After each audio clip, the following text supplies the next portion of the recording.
એવું લાગે છે કે લોકગાયક કીર્તિદાન ગઢવી પણ હવે પ્રજાના દુશ્મન બની રહ્યા છે। જી હા, જે સરકાર દ્વારા જાહેર જનતાને સ્માર્ટ મીટર આપવાની ભડપણ કરવામાં આવી હતી, ત્યારે તેના વિરોધમાં પ્રજા ગઈ હતી। ત્યારે એ સરકારનો સાથ આપતા આ લોકગાયક કીર્તિદાન ગઢવી પણ દેખાઈ રહ્યા છે। ત્યારે કીર્તિદાન ગઢવીએ પણ સ્માર્ટ મીટરને સારું ગણાવીને ખૂબ મોટું એવું નિવેદન પણ આપ્યું હતું। ત્યારે આ ગાયક કલાકાર ગુજરાતની ભોળી પ્રજા માટે અવાજ પણ નથી બન્યા। ત્યારે પ્રજાએ તમને એ લોક સાહિત્ય બનાવ્યા છે, ત્યારે કીર્તિદાન ગઢવી એ ભાન ભૂલી ગયા છે।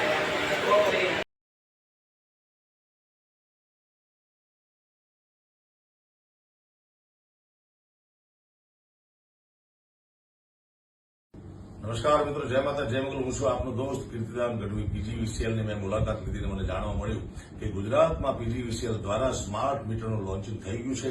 આના વિશે અબૂધ માણસો એવી અફવા ફેલાવે છે કે તમને આમ નુકસાન થશે, આમ નુકસાન થશે, પણ એક જાગૃત નાગરિક તરીકે તમને કહું છું કે સ્માર્ટ મીટર આપણા બધા માટે આપણા હિતમાં છે। એમાં જરાય ગફલતમાં રહેશો નહીં, કોઈ પણ ખોટી અફવાઓથી દૂર રહેજો। અને સ્માર્ટ મીટર તમારા મોબાઈલથી પણ કનેક્ટ છે। મોબાઈલ સ્માર્ટ થઈ ગયો, તમે સ્માર્ટ થઈ ગયા, દુનિયા આખી સ્માર્ટ થઈ ગઈ, તો આપણું મીટર કેમ સાદું રહેવું જોઈએ? એટલા માટે તમને કરબદ્ધ પ્રાર્થના કરું છું કે તમે જાગૃત નાગરિક તરીકેની ફરજ બજાવો અને સ્માર્ટ મીટર અપનાવો, કારણ કે એનું કનેક્શન તમને તમારા સીધા મોબાઈલમાં તમને જોવા મળશે। તમે કેટલા યુનિટ વપરાયા છે, કેટલો બિલ થાય, બધો હિસાબ તમે સાચો કરી શકશો।